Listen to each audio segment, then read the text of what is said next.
bonsoir à vous, chers auditeurs. Vous êtes sur Radio Quartz pour l'émission In Quartzo, votre émission littéraire. Évidemment, c'est Noureddine que vous entendez. J'espère que vous allez bien, que vous avez passé une bonne soirée qui est encore en progression, comme on dit.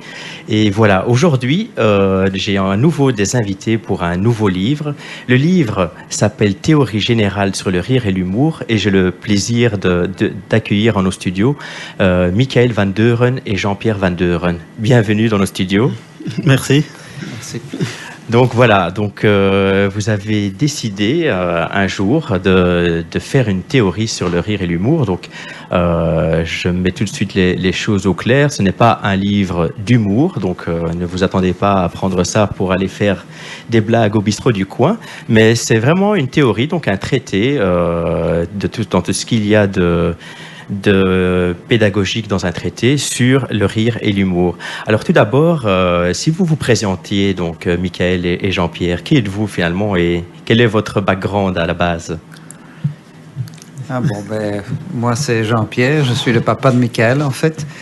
Je suis docteur en mathématiques et depuis un certain temps, je m'intéresse surtout à la philosophie et à ses applications dans divers domaines, notamment en psychologie et entre autres sur le thème du rire et de l'humour, mais il y a plein d'autres thèmes. Et j'ai un blog dans lequel j'écris des articles à ce propos, enfin à beaucoup de propos de ce genre-là, et donc il s'appelle vivrespinoza.wordpress.com. Voilà, mais on passera à ce sujet après, je suppose. Je vais laisser Michael se présenter. Donc moi, je suis ingénieur chimiste. Et donc c'est évidemment pas du tout dans ce cadre-là qu'on a écrit ce livre. En fait, tout est parti d'un article du blog que mon père avait fait, justement. Qui faisait évidemment quelques lignes, mais pas du tout de quoi faire un livre à la base. Et j'ai vraiment vu un potentiel dans cet article sur son blog, et je me suis dit c'est vraiment une bonne idée, une bonne trouvaille. Et je me suis dit là, ce serait vraiment intéressant de creuser davantage et d'en faire un livre. Oui, et ce qui est assez étonnant, quand on voit effectivement votre passé, ce qui montre quand même une fameuse ouverture d'esprit. Je connais pas mal d'ingénieurs, je le suis moi-même, et j'en connais peu qui sont passés vers le littéraire ou vers la philosophie. C'est quelque chose qui est, en tout cas visiblement cette famille, puisqu'on parle effectivement d'un père et de son fils. C'est une question d'éducation, c'est une question comme ça que je me posais. C'est surprenant en fait, c'est vraiment surprenant. Oui, ça se ressent aussi très fort dans le livre. Je crois qu'il est un peu cartésien, le livre, il est très structuré comme on pourrait faire une publication scientifique, je vais dire, et c'est un peu ça qu'on a voulu rechercher avant de faire vraiment de la littérature, faire un roman ou quelque chose, une théorie qui tienne la route, quoi. Oui, cela dit, il est très cartésien, très carré, mais il est assez accessible dans le sens où il y a quand même pas mal d'exemples qui vulgarisent un peu justement toutes les notions, parce que c'est évidemment assez abstrait de temps en temps, mais malgré tout, vous avez toujours mis des exemples pour un peu plus frapper le lecteur. C'était un travail d'équipe où il y en avait un qui était plutôt un peu trop dans ses hautes sphères et l'autre qui le ramenait un peu vers la planète Terre. Je crois que l'idée de faire le livre vient, comme Michael l'a dit, d'un article que j'avais écrit. Et c'est lui qui a fait le principal travail, d'extension du livre, en mettant les exemples, en mettant les schémas, en structurant le livre. Moi, je me suis presque contenté de recopier l'article. Bon, voilà. Oui, donc, oui, c'est ça. Vous lanciez un peu les idées et voilà, Michael prenait un peu... En fait, il y avait les deux facettes. Il a fait la théorie un peu abstraite et moi, je l'ai un peu vulgarisé, entre guillemets, et apporté des exemples pour que finalement, c'est quelque chose de très proche de tous les jours. Le rire et l'humour, finalement, ça touche tout un chacun.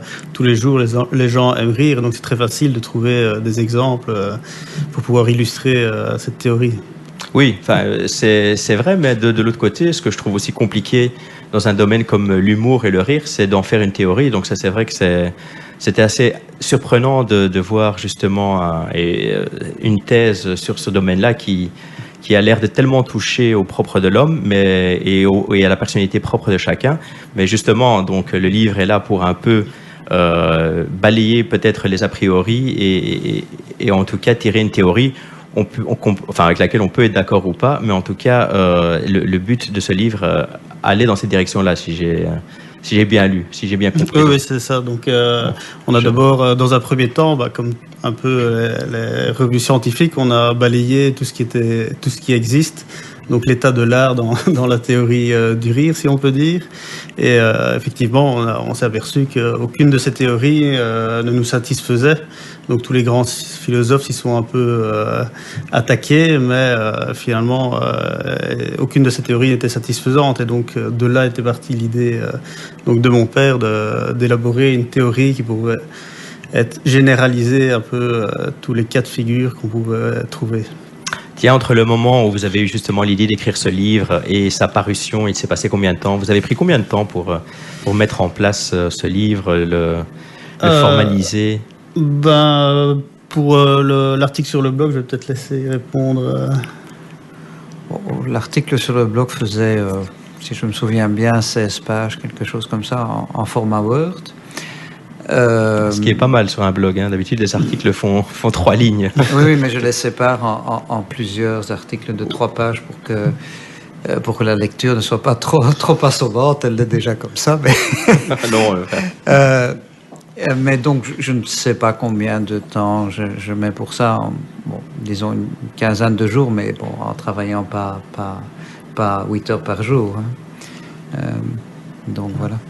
Mais le livre, je ne sais pas combien de temps. Entre déjà l'apparition de l'article sur le blog et le début de l'écriture du livre, je veux dire, il y avait déjà une bonne année de réflexion. Je m'étais dit en le lisant, tiens, c'est vraiment une bonne idée. Mais voilà, le temps, la vie faisant, je n'avais pas vraiment eu le temps de m'y attaquer. J'imagine. Et puis, à un moment donné, j'ai sauté le pas et effectivement, ça m'a pris plus de 6 mois. De pouvoir vulgariser, trouver des exemples et pouvoir sortir le livre. Quoi. Tiens, et au niveau de l'édition, comment ça s'est passé?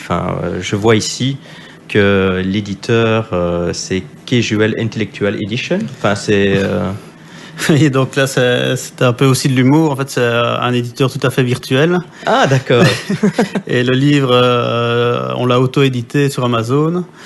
En fait, j'avais eu l'idée de cet éditeur et je trouvais ça sympa, donc j'ai même fait le petit logo et tout, et voilà. Donc. Ah d'accord, donc c'est vraiment un compte d'auteur que vous l'avez édité, donc oui, ça fait. En tout cas, vous avez confiance en le livre, vous avez dû investir, donc évidemment pour pouvoir le sortir. C'est un peu justement l'avantage d'Amazon, c'est que quand on auto-édite un livre sur Amazon, finalement, eux, ils ont des grosses imprimantes et ils l'impriment à la demande. Donc, quand quelqu'un achète le livre sur Amazon, il est directement imprimé, ils n'ont pas de stock, sauf les livres qui se vendent bien.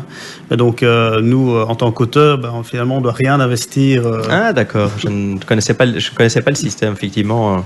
Évidemment, Amazon, pour la plupart d'entre nous, ce soit effectivement des livres qu'on achète des best-sellers ou autres, soit toute la partie technologique, électronique qu'on peut acheter. Mais cet aspect d'auto-édition m'était inconnu, je dois dire.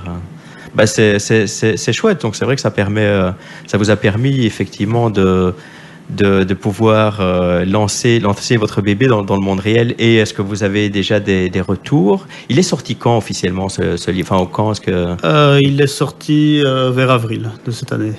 Et vous avez déjà des retours des gens des lecteurs qui vous ont... On en a, oui, on a quelques-uns, puisque dans le livre, j'ai laissé justement mon mail dans ce but-là, c'est d'être contacté, d'être proche du lecteur. Et effectivement, ça c'est arrivé qu'on reçoive des retours par mail d'impressions, de questions supplémentaires, et où on se fait toujours un plaisir de répondre, évidemment. Et j'imagine que la tâche a été assez ardue d'écrire ce livre, parce qu'il y a des références à pas mal d'auteurs, de philosophes. Ça a été, j'imagine, une descente dans tous vos livres, vos souvenirs peut-être, je ne sais pas si, visiblement, le papa, lui, a des bases de philosophie, vu que, en particulier, c'est Spinoza, visiblement, que...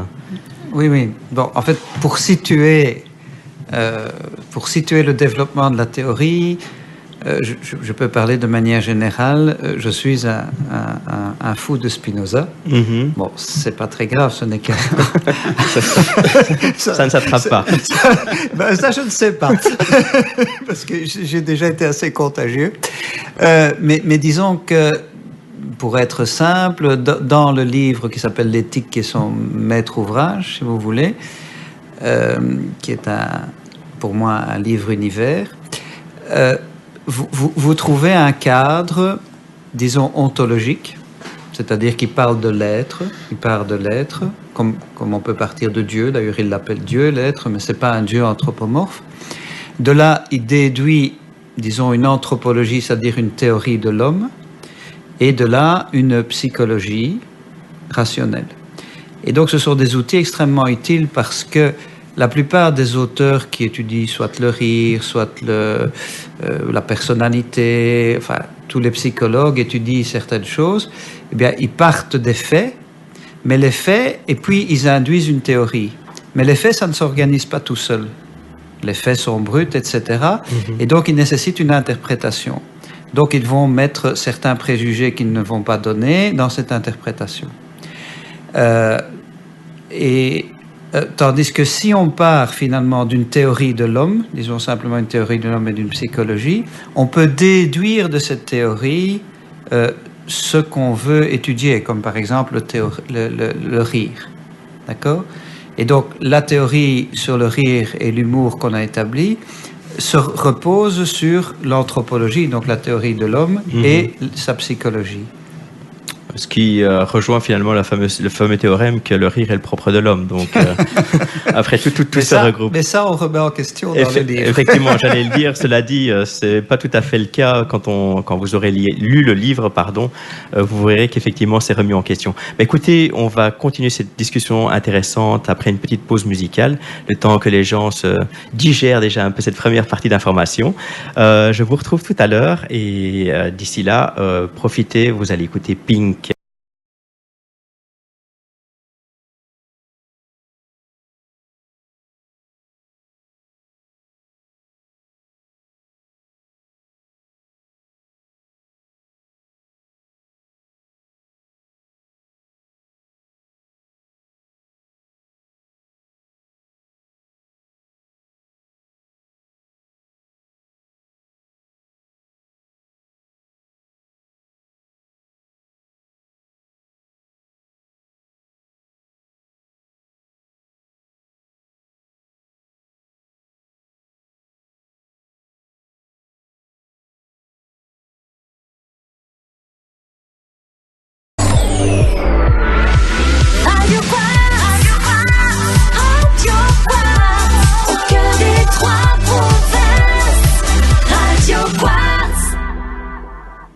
De retour sur Radio Quartz dans l'émission In Quartzo. Je suis toujours avec mes deux invités, Michael Van Deuren et Jean-Pierre Van Deuren, père et fils, qui sont donc venus nous parler de leur livre, de leur leur premier et premier livre, Théorie générale sur le rire et l'humour. Donc nous parlions un peu avant justement de la genèse de ce livre et un peu du canevas dans lequel s'était créé cet ouvrage, cet essai. Maintenant, je voulais savoir un peu si on devait définir le rire à votre niveau, vaste question, mais comment est-ce que vous le définiriez justement? C'est vrai qu'on pourrait partir simplement de la définition qu'on a utilisée. Et donc la définition qu'on a utilisée, bon, d'abord dans le rire, il faut bien distinguer deux types de rire. Il y a le rire qu'on appelle le rire social, et vous avez le véritable rire, l'éclat de rire, le rire naturel, s'appelle le rire du chêne. Je crois que c'est un médecin qui a, avec des électrodes, qui a testé les types de rire.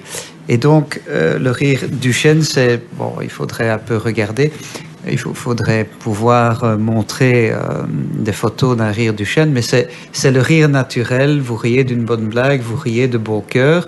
Et alors, vous avez non seulement les muscles buccaux qui rentrent en action, mais aussi les muscles ici, les muscles oculaires. Oui. Voilà. Donc, alors, on parle essentiellement du rire du chêne. On se demande qu'est-ce que c'est le rire, le vrai rire. Alors, nous, notre définition, alors là, c'est écrit tout petit. Donc, le rire, c'est la manifestation corporelle d'une joie engendrée par une admiration créée entre deux individus liés par une complicité. Donc, en fait, il faut deux ingrédients pour rire. Il faut d'abord une admiration, c'est-à-dire qu'il faut être un peu... Bon, il y a une définition spinoziste de la notion d'admiration, mais on ne va pas rentrer dans ces détails-là, mais quand vous voyez un quiproquo, par exemple, quand vous... Bon, je vais citer une blague. Donc, si vous demandez à Franck Ribéry, je ne sais pas si tout le monde sait encore qui est Franck Ribéry, voilà, vous demandez à Franck Ribéry, qu'est-ce que tu penses de Toulouse-Lautrec? Ah, Toulouse va gagner. Donc, en fait, qu'est-ce qui se passe? Vous avez deux phénomènes qui viennent d'horizons différents. Vous avez le phénomène l'horizon de la culture, où bon, Toulouse-Lautrec est un peintre très connu, etc. Et vous avez l'horizon du football, où où on expose les résultats des matchs, Toulouse-Lautrec ou Anderlecht Standard, ou que sais-je encore.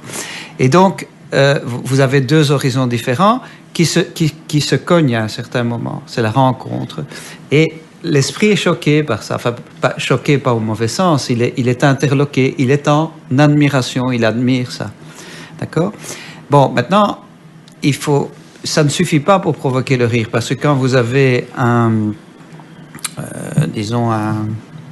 magicien qui fait des tours devant vous, il fait disparaître un lapin dans son chapeau, que sais-je encore, vous êtes aussi en admiration. Vous vous demandez, ouais, c'est formidable, comment est-ce qu'il a fait ça? Et vous vous posez des questions, votre esprit reste bloqué là-dessus.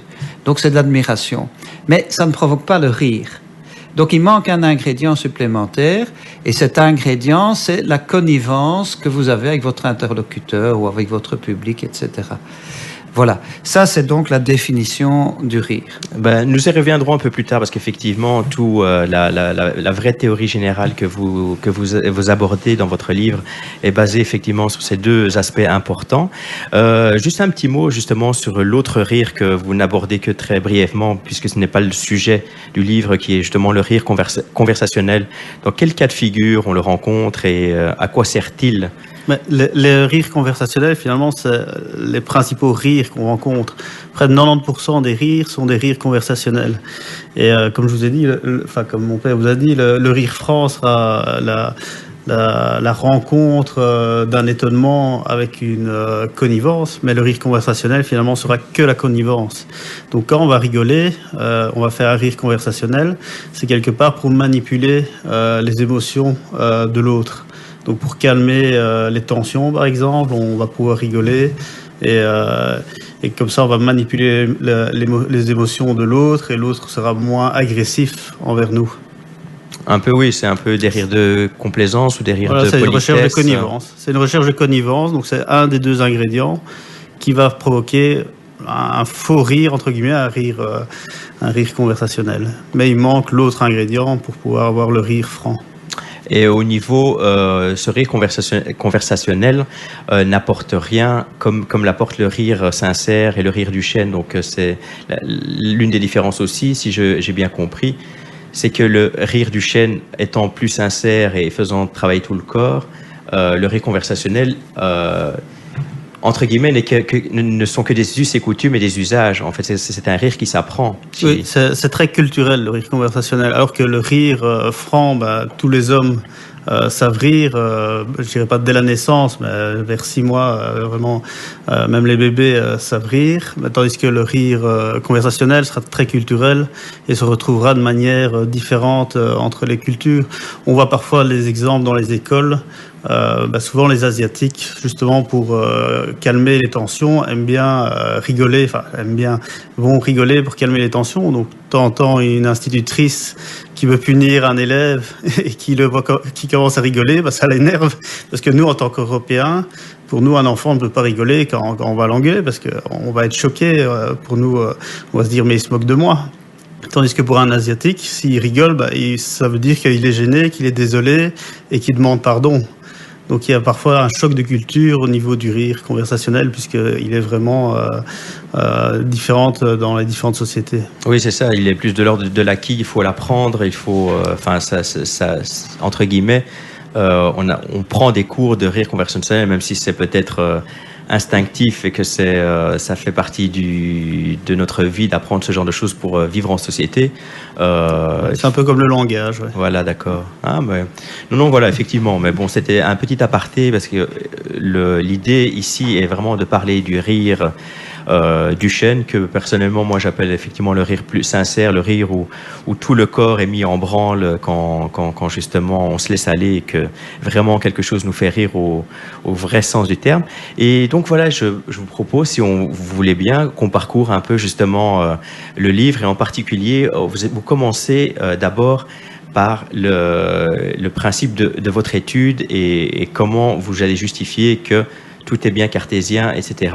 Et donc, vous avez mis en place un test de résistance pour les gens qui ne sont justement pas habitués à l'universitaire ou qui justement n'ont... Qu'est-ce qu'un test de résistance, en fait? Quel est son rôle justement, quand on essaie d'établir une théorie?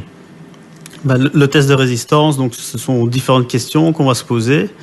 Qu'on veut, évidemment, forcément, les questions, on va les choisir, donc elles seront un peu subjectives. On a tenté d'avoir le plus grand panel de questions qu'on pourrait se poser sur le rire, et on va confronter ces questions à chaque théorie existante sur le rire, qui existait jusqu'à présent, et voir si toutes ces théories peuvent répondre à chaque question qu'on se pose sur le rire. Par exemple, le rire peut se présenter sous plusieurs formes. Il existe le rire enfantin. Si vous courez après votre garçon de 4 ans en faisant semblant, en faisant des bruits de monstres et tout ça, il va rigoler, il va trouver ça très amusant. Et certaines théories peuvent expliquer pourquoi est-ce que cet enfant va rigoler, d'autres ne l'expliqueront pas. Il y a d'autres rires, des rires plus méchants, comme les moqueries. Certaines théories vont expliquer pourquoi est-ce qu'on se moque et pourquoi est-ce que c'est drôle. D'autres ne l'expliqueront absolument pas. Et donc on a comme ça pensé à plusieurs cas de figure du rire. Quand est-ce que ça arrive pour les enfants, pour les adultes, pour les personnes plus âgées. Et on a confronté à chaque théorie. Et donc c'est ça qu'on a appelé le test de résistance. Est-ce que ces théories étaient capables de répondre à tous ces cas de figure que l'on rencontre, donc des faits réels où les gens rient de bon cœur? Oui, effectivement, vous avez pris un fameux panel de questions. Je crois qu'on en était à une dizaine de questions, si je me souviens bien. Et alors, juste une petite remarque pour nos auditeurs qui peuvent avoir peur de l'aspect théorie. La bonne idée aussi dans ce livre, c'est que vous avez, à la fin des gros blocs d'explications, vous avez mis des schémas et des tableaux, ce qui permet, de se remémorer, ou deux, de revenir en arrière pour reprendre un peu, pour voir effectivement, et pour jouer le jeu de est-ce que vos tests de résistance, vous les faites vraiment objectivement ou pas, et si vous y répondez effectivement. Donc, je pense que ça, c'était une bonne idée, parce que pour moi... des petits rappels comme ça sont toujours plus chouettes pour ne pas s'emberlificoter, parce que cela reste ardu, mais accessible en tout cas. Ouais, je pense que ce qui rend le livre aussi accessible, c'est le fait que moi personnellement, je ne connaissais presque rien en psychologie, en philosophie, alors que mon père, lui, s'y connaissait beaucoup. Et donc, j'ai eu ce travail de vulgarisation en néophyte quelque part. Donc j'ai dû d'abord, moi, comprendre de quoi on parlait, et ensuite, toujours en néophyte, expliquer un peu avec les mots de tous les jours ce que ça voulait dire. Donc je pense que c'est aussi ce qui est bien dans ce livre-là, c'est que c'est pas écrit par un philosophe pur qui fait ça, qui a son diplôme et qui fait ça depuis 20 ans, mais quelqu'un qui s'est demandé, poser les bonnes questions pour comprendre et que ça soit vraiment accessible. Ouais, en tout cas, c'est clair que quand c'est philosophie pure... Je pense qu'après la 9e page, pour les plus courageux d'entre nous, on s'arrête, enfin du moins pour les non passionnés ou ceux qui ne sont pas des aficionados de la philosophie, mais personnellement, moi qui ne suis pas enclin à lire de la philosophie pure, je l'ai lu avec un certain plaisir. Je dois avouer que de temps en temps, je me perdais un peu, mais justement, d'où le fait que j'insiste sur les exemples qui sont là et les tableaux aident beaucoup à se réapproprier le livre et quitte à revenir un peu en arrière. Donc, pour vous, auditeurs, en tout cas, je peux dire que c'est accessible. Ça, et puis, c'est intéressant. Et encore une fois, le fait de parler d'un sujet qui ne prête pas à l'étude, enfin, le rire pour les gens, ça reste quelque chose qui se dit naturel. On peut se poser la question de pourquoi faire une étude sur le rire, mais en tout cas, une fois que vous lirez le livre, vous comprendrez que ça peut ouvrir d'autres voies et après tout, comme je disais, l'idée ici, et je ne pense pas trahir votre pensée, n'est pas qu'on soit tous d'accord avec vous, mais en tout cas, c'est au moins d'inviter à la réflexion. Oui, tout à fait. Et puis, on expose notre théorie pour qu'elle soit accessible et compréhensible à chacun. Et je pense que c'est toujours intéressant de mieux se connaître, mieux connaître son sens de l'humour, parfois comprendre pourquoi est-ce que quand on fait de l'humour, on peut choquer certaines personnes. Et peut-être que ce livre peut aider des personnes à améliorer leur sens de l'humour et devenir un peu plus drôle quelque part et savoir pourquoi parfois ça ne fait pas rire et pourquoi parfois ça fait rire. Oui, c'est ce qui est d'ailleurs, on reviendra sur cette fameuse notion qui débute d'ailleurs le livre et qu'on retrouve un peu en filigrane, c'est est-ce qu'on peut rire de tout avec tout le monde, la fameuse question universelle que tout le monde se pose. Justement, donc pour encore parler de cette première partie du livre, à savoir les théories restreintes, est-ce que vous pouvez juste nous faire un petit florilège des différentes théories restreintes, enfin sans rentrer dans le détail parce que le but n'est pas là, mais si par exemple je parle du sentiment de supériorité, un petit mot là-dessus. Le sentiment de supériorité, c'est un peu la théorie historique. C'est, les premières théories qui sont apparues sur le rire expliquaient le rire par le sentiment de supériorité. Donc le sentiment de supériorité, c'est la manière de rabaisser l'autre pour se grandir quelque part. Donc ça, c'est les moqueries, les sarcasmes, vraiment de manière méchante pour rabaisser la personne. Oui, donc c'est ce qu'on appelle un peu dans le jargon du quotidien, l'humour méchant. Oui, voilà, et ça revient un peu à la mode, malheureusement, à cause du film de Bryce de Nice, là, Je t'ai cassé. Ah oui, exact. C'est un peu le jeu dans les cours de récré à l'école, c'est un peu casser l'autre, donc ce qui n'est pas toujours bien, surtout chez des adolescents qui parfois peuvent être choqués et sont souvent plus sensibles aussi à cet âge-là. Et pour parce que vous avez parcouru beaucoup de théories restreintes et on va encore en aborder une parce que le but n'est pas de faire une analyse exhaustive de toutes les théories restreintes. Je vous convie à lire le livre si vous voulez plus de détails. Un petit mot sur la violation bénigne. Ça, j'ai trouvé cette théorie intéressante, même s'il a été assez vite démonté par votre test de résistance, mais à la base, j'y adhérais assez bien.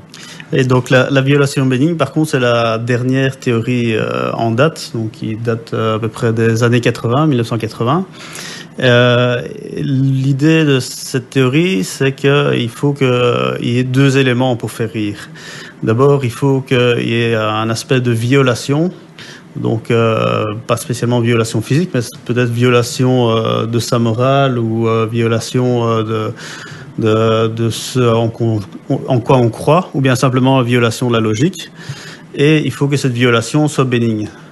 Donc, je cite comme exemple la blague, la petite devinette, qu'est-ce qui pousse au fond d'un bois? Si je vous réponds une plante, qu'est-ce qui est vert et qui pousse au fond d'un bois? Si je vous réponds une plante, oui, c'est vert, ça pousse au fond d'un bois, mais bon, il n'y a aucune violation quelque part dans cette réponse et c'est tout à fait bénin. Parce que si je vous réponds ce qui est vert et ce qui pousse au fond d'un bois, c'est un scout qui fait caca. là, il y a un peu une violation de la morale, puisqu'on parle de caca et tout ça, ça viole la morale, mais c'est bénin. Donc là, cette réponse peut enclencher le rire. Tandis que si on dépasse la ligne, comme on dit, si on fait une violation trop importante et qui va nous choquer, si je réponds par exemple ce qui pousse au fond d'un bois, qui est vert, qui pousse au fond d'un bois, un scout qui se suicide en appuyant sur la gâchette, bah, là c'est pas du tout drôle, c'est même choquant. Et là on a dépassé la ligne, donc c'est une violation trop importante, ce n'est plus une violation bénigne. Donc on va plus non plus rire à ce niveau-là. Voilà, c'est un peu le genre de choses que vous trouverez dans ce livre, dans cette première partie justement, qui sont toutes les théories restreintes que nos auteurs vont prendre le temps de démonter petit à petit, mais effectivement, ça ouvre des aspects par rapport à l'humour auxquels on ne pense pas, et évidemment, tout le monde connaît ces petites blagues, ne serait-ce que le poisson rouge dans un mixeur, etc. C'est un peu dans la même gamme, et c'est intéressant de voir un peu l'analyse et de l'analyser de manière un peu plus concrète et un peu plus scientifique. Ben écoutez, en tout cas, on va se faire une petite pause et se retrouver pour la troisième partie de l'émission et pour parler justement de votre théorie générale un peu plus en profondeur.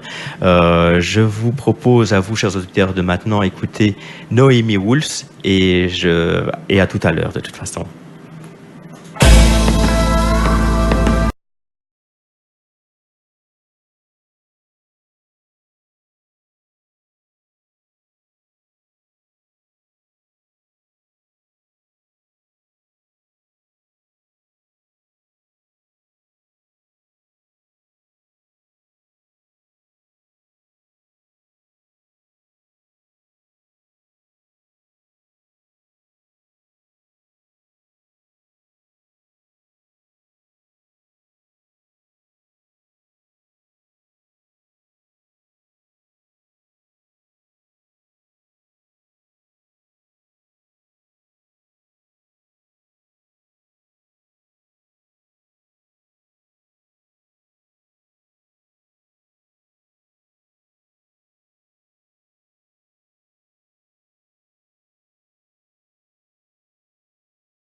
Eh bien, de retour sur Radio Quartz.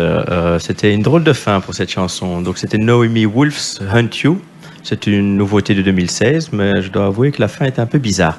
Voilà, mais revenons à nos moutons et revenons donc à nos deux invités, Michael et Jean-Pierre, pour leur livre « Théorie générale sur le rire et l'humour ». Justement, hors antenne, nous parlions de la définition du rire dont nous avons parlé, mais si nous définissions aussi l'humour, puisqu'après tout, c'est le deuxième volet. Oui, c'est évidemment le deuxième thème du livre, mais l'humour est censé déclencher le rire, donc ils sont fortement liés. Donc, En fait, peut-être une remarque d'ordre méthodologique qui fait que la présentation est ce qu'on appelle cartésienne, est en fait presque mathématique. Nous partons de définitions qui sont exposées dans le cadre d'une théorie, hein, tout comme en géométrie, on va partir de la définition d'une droite ou de la définition d'un triangle et puis déduire les propriétés. C'est exactement la même démarche qu'on utilise. Donc, en géométrie euclidienne, au sein du plan euclidien ou de l'espace euclidien, on définit certaines figures et puis on déduit leurs propriétés par un raisonnement. Ici, c'est la même chose. Au sein de la théorie de Spinoza, l'anthropologie, on définit l'humour, on définit le rire, comme on vous l'a déjà donné, on a déjà donné cette définition. Maintenant, on va définir de la même façon l'humour. Alors, l'humour, c'est un acte de communication, évidemment. Quand on raconte une blague, on s'adresse à un auditoire, on s'adresse à quelqu'un, on s'adresse à une autre personne. Donc, c'est un acte de communication qui est posé par un individu à l'attention d'autres individus, évidemment, et par laquelle il aborde un certain objet. Donc on va rire, par exemple, on va rire des mathématiciens, on va rire de Spinoza, on va rire du voisin. Cet acte, pourquoi est-ce qu'on établit cet acte? Cet acte est initié par ce que Spinoza appelle l'ambition de gloire. Bon, c'est simplement... en termes simples, on pourrait l'appeler le désir de reconnaissance par l'autre. Donc, cet acte est initié par l'ambition de gloire. En vue de quoi? En vue de justement susciter l'admiration, qui est une des composantes du rire, et la joie des récepteurs avec lesquels il désire créer une complicité ou une connivence. Donc, on retrouve évidemment, il y a 3 ingrédients maintenant dans l'humour. Du côté de l'émetteur, il a un certain désir d'être reconnu par les récepteurs, et du côté du récepteur, justement, il veut créer de la joie, créer de l'admiration et créer de la connivence pour le faire rire, justement, puisqu'on sait que les 2 ingrédients du rire sont l'admiration et la connivence. Donc ça, c'est la définition de l'humour.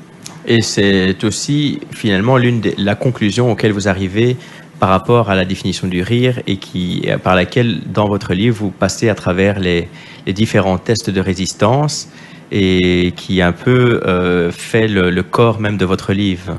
Oui, c'est ça. En fait, évidemment, tous ceux, et ils sont nombreux, qui ont étudié l'humour et le rire, ont établi une théorie, pas nécessairement du rire. Je crois qu'il y en a peu qui l'ont étudié.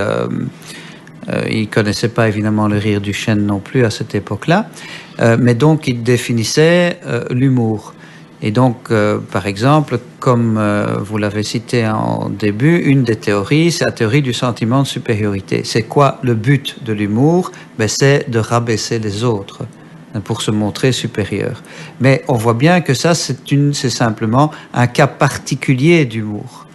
Et donc, ce que nous, on a voulu faire, c'est évidemment généraliser avoir une théorie suffisamment élargie que pour retrouver toutes les anciennes théories d'humour. Et c'est cette comparaison qui se trouve dans le test de résistance aussi. Donc, en plus du test de résistance, de pouvoir répondre à tous les points du test de résistance à l'aide de notre théorie, on s'est mis aussi comme challenge de pouvoir retrouver toutes les théories restreintes. Donc, on avait parlé des théories qui existaient jusqu'à présent et de prouver que toutes ces théories, finalement, étaient des cas particuliers de la théorie générale qu'on a élaborée. Oui, et ce que j'ai vu, donc effectivement, quand on démarre justement sur l'élaboration de cette théorie, vous avez subdivisé ça effectivement par le biais de d'abord l'acteur, qui donc cherche cette fameuse admiration, et du côté du récepteur, qu'est-ce qu'il attend, lui? Mais en fait, c'est lui qui va avoir ou non de l'admiration et de la connivence envers celui qui a émis la blague, envers l'émetteur, mais c'est lui qui doit... Mais cette admiration et cette connivence vont finalement provoquer son rire, donc il va y trouver de la joie. Enfin, vont provoquer plutôt de manière générique, vont d'abord provoquer sa joie qui, elle, va s'exprimer par un rire. Voilà. Et donc, à ce moment-là, si ça marche, si c'est vraiment de l'humour et si l'autre est réceptif à cet humour-là, il va se créer une connivence entre les deux. Donc, quand on se raconte une blague, puis si la blague tombe à l'eau, ben, on a l'air malin.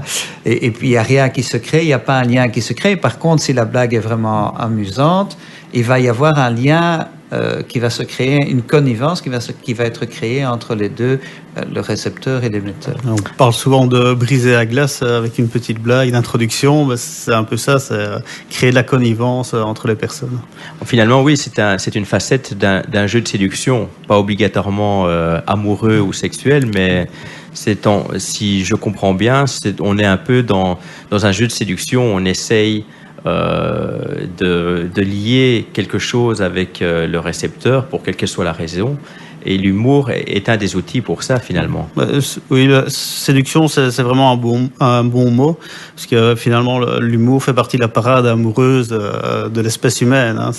Souvent, on passe par l'humour pour séduire sa partenaire.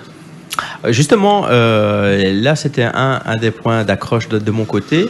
Est-ce que vous faites une distinction entre justement l'homme et la femme au niveau de l'humour?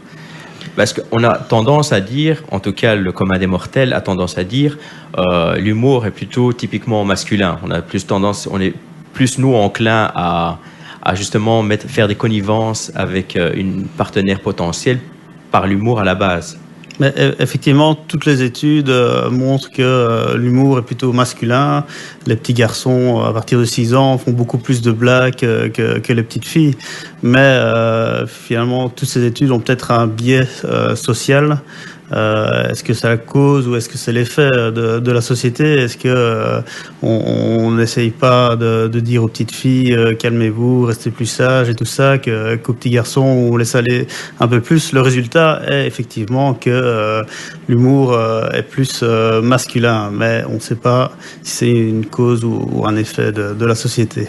Oui, on en revient un peu comme toujours au même problème, c'est-à-dire y compris dans les jouets où maintenant on essaye un peu de pousser à ce que les publicités ne soient pas absolument bricolage pour petits enfants et poupées pour petites filles. Donc effectivement, j'imagine que la pression sociale fausse un peu le jeu au niveau de ces conclusions. Ouais, je peux assez comprendre et je suis assez d'accord avec vous à ce niveau-là. C'est quelque chose qui est compliqué à distinguer à notre époque. Donc, vous aviez abordé le récepteur et donc l'acteur. Vous avez pris un troisième aussi volet, le rire physique. Vous avez mis dans votre livre un petit chapitre sur le rire physique. Pouvez nous en parler un peu de l'aspect physique même du rire? Je trouvais ça intéressant par rapport aux études, aux encéphalogrammes pris. En général, hein, c'est juste un petit mot. Oui, donc l'aspect physique du rire, c'est ce qu'on voit. Donc les gens qui rigolent, on s'aperçoit que c'est très bon pour la santé de rigoler. Ça fait bouger les muscles, ça augmente le rythme cardiaque, la respiration, et donc physiquement c'est très bien. Il faut rire tous les jours. C'est très bon pour la santé. Oui, d'ailleurs on voit pas mal de coachs du rire maintenant, où on voit pas mal à la télé des petites capsules où on encourage les gens à rire, mais c'est du rire physique qui n'est pas vraiment lié à l'humour, ça aussi. Il y a un aspect aussi dans le cerveau qui est les neurones miroirs. C'est pour ça que quand on voit quelqu'un rigoler, on a envie de rigoler. C'est pour ça que quand on regarde des émissions à la télé, il y a toujours des rires en boîte, comme on appelle ça. Donc ils ont des enregistrements de rire pour nous inciter à rire au bon moment. Et ça, dans notre cerveau, on a des neurones miroirs, donc qui sont les neurones de l'empathie quelque part. Et donc quand on voit quelqu'un rigoler, quand on entend quelqu'un rigoler, on se sent un peu aussi joyeux parce que on a envie de rire également. Oui, un peu sur le même concept que quand on voit quelqu'un bâiller. Oui, voilà. Vous avez aussi abordé différents genres d'humour dans le livre. On va aussi faire un peu le même principe et ne pas tous les citer, parce qu'effectivement, le livre est riche. C'est au niveau du fond. Il est très riche et au niveau de la forme, les découpes sont assez sympathiques parce que ce sont toujours des chapitres courts qui se permettent, enfin bon, ça, mes auditeurs fidèles savent à quel point j'aime les livres où les chapitres ne sont pas trop longs parce que ça permet pour les gens qui prennent le métro de pouvoir le lire. Cela dit, ce livre-là, il faut quand même un peu être concentré pour pouvoir le lire et certainement pas entendre la sonnerie du métro toutes les 2 minutes, sinon on est très vite largué. On peut par exemple parler de 2 genres d'humour que vous avez cité, qui est l'absurde et peut-être aussi le sarcasme. Si un petit mot, hein, c'est pas. Donc, c'est vrai que dans ce chapitre-là, donc c'était un peu un interlude dans le livre. On a expliqué quel type d'humour on peut faire et on a classé les différents types d'humour. Et pour ça, on a réalisé donc la ligne du temps et voir comment est-ce qu'on peut briser cette ligne du temps, donc provoquer quelque part l'étonnement, l'admiration en brisant la ligne du temps. Il y a plusieurs manières de briser cette ligne du temps. Soit on va complètement dans l'autre sens, donc il faut imaginer une flèche qui avance, soit on casse cette flèche en deux pour qu'elle parte dans un autre sens, soit on la fait partir dans un autre sens, soit on manipule cette flèche et c'était toutes des petites images pour expliquer les différents types d'humour qui peuvent exister. Donc c'est vrai que l'absurde est vraiment particulier à ce niveau-là, c'est que finalement la flèche, on la fait difficilement partir dans un sens ou dans l'autre, et là-dessus la connivence entre beaucoup en compte, parce que c'est quelque part faire une histoire qui n'a pas de sens. Il faut toujours pouvoir se rattraper à un sens intérieur quelque part. Et donc le narrateur doit pouvoir pouvoir anticiper le sens que va prendre la personne à qui il va faire l'humour, quoi.